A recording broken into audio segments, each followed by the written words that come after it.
Thinking about what would be the most fanciful place for you to dig in your roots? The Great White North is undoubtedly a great place to be, and Vancouver stands as one of the most attractive locations in the country. Word of mouth is that it is the most beautiful city in Canada. It's a fantastic tourist destination if you're going there on vacation. Still, if you consider moving there, you might need to rethink. What are the glaring red flags that could possibly make a seemingly great city, great environment, and fun fair-filled city unsuitable? We're here to tell you. 10. Weather.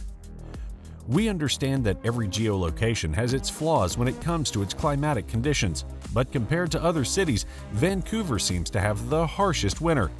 The first aberration is heavily dependent on where you're moving from. Suppose you're moving from a region with possibly warm weather.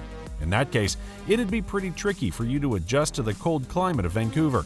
You won't have any problems if you're already used to the challenging snowy nature of North America, as you might not be bothered by the low temperatures. Otherwise, it would simply seem like a form of punishment. The weather might be good enough for winter sports, but it doesn't mean that it is remotely beneficial to people's mental health. The temp can go as low as minus 40 degrees in Vancouver. Well, the summers are a lot better, except the heat that may ultimately seem excessive too. If you insist on moving here, be sure to have your protective gear ready to guard against the extreme cold. 9. You will need good credit. We know how cool it feels to carry a sparkling credit history and a high score. Still, it only stays meaningful as long as you're residing in your current location. You can't carry over your credit ratings from one nation to another. The credit score you hold in the US is irrelevant in Canada. You'll have to work hard to build the same reputation that earned you that high credit score in Canada all over again. So, you might need to scrape all the plans you might have devised about renting a car, building a house, or renting an expensive apartment.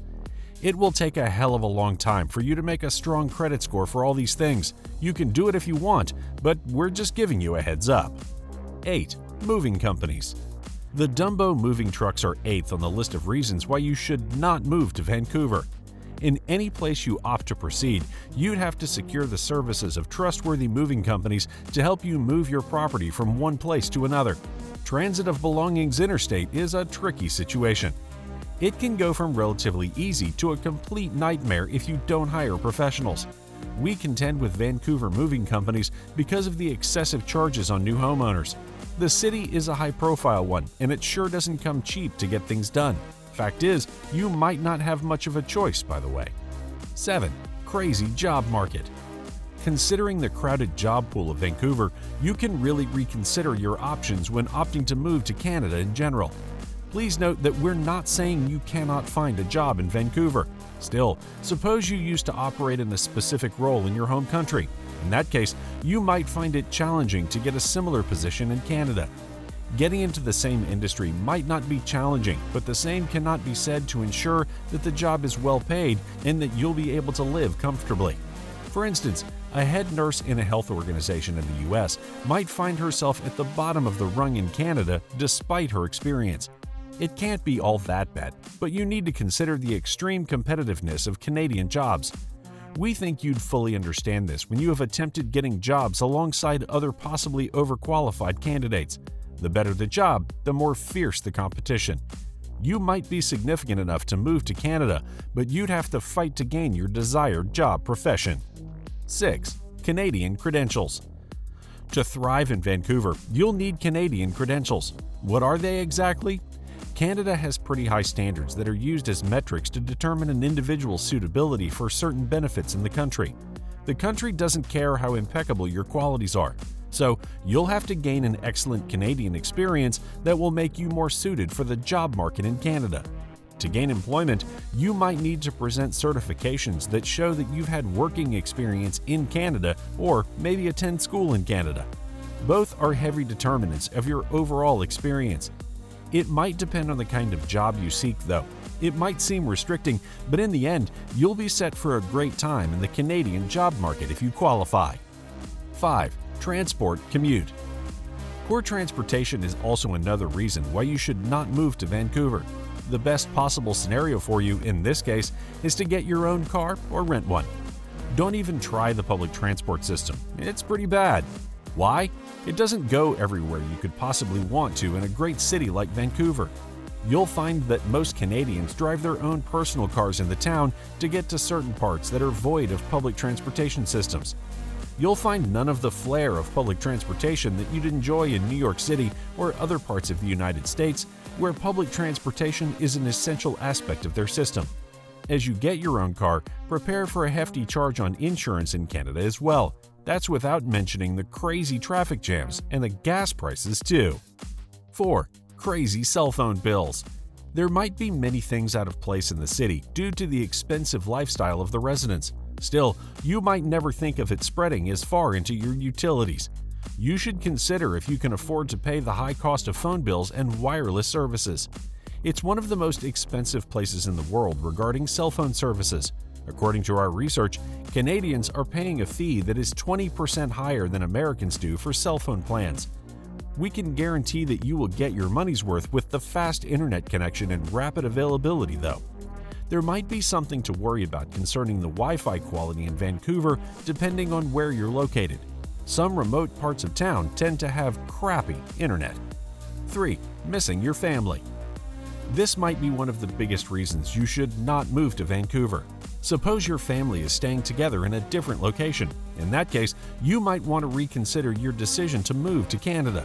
It is inarguable that distance often puts a dent in the connection between families and close friends. You might make new friends in your part of town, but family is irreplaceable. We guess this is one of the things you have to deal with being far away from specific areas. The vast distance between the cities in Canada can create quick travel issues. From Vancouver, it could take about 12 hours to drive to another town. Calgary is the closest city to Vancouver, and it is about 660 miles away.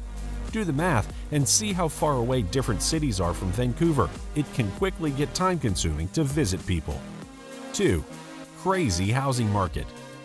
Compared to the United States and the rest of the world, housing costs are high in Canada. The price shift is visible everywhere, but on average, the housing costs in Canada are over 40% higher than in the U.S. The average cost of housing in the U.S. for 2021 was valued at $408,000.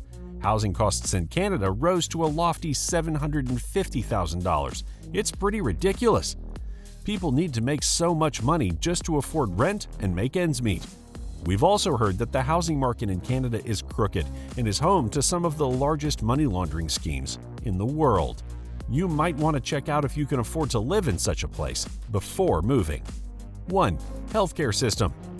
The Canadian government has put quite an investment in the healthcare sector. They've done great to bring in qualified health personnel and give free healthcare. However, we found out that it is not exactly free, as the system is funded by large amounts of taxes, and it is safe to say that not all aspects of the health services are free. Patients have to take up the responsibility of buying prescription drugs, dental care, prescription glasses, and home care. The services are inconsistent across each province because each province runs an autonomous healthcare system away from the influence of the central government. This may mean that rural areas suffer more from poor health infrastructure. They may also lack skilled caregivers due to the limited amount of funds that come into some minority areas. The population density in rural areas also means that it is increasingly difficult to access some health services. The congested public healthcare system means a long waiting list for some of the most critical surgeries that a health center can carry out.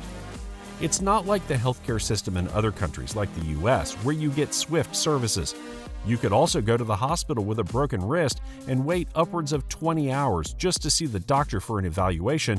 After that, you could be looking at a few days before any significant progress is made on your case. No money comes directly out of your pockets in Vancouver, but you pay by your fair share of taxes and loss of time. That wraps it up for the top 10 reasons why not to move to Vancouver.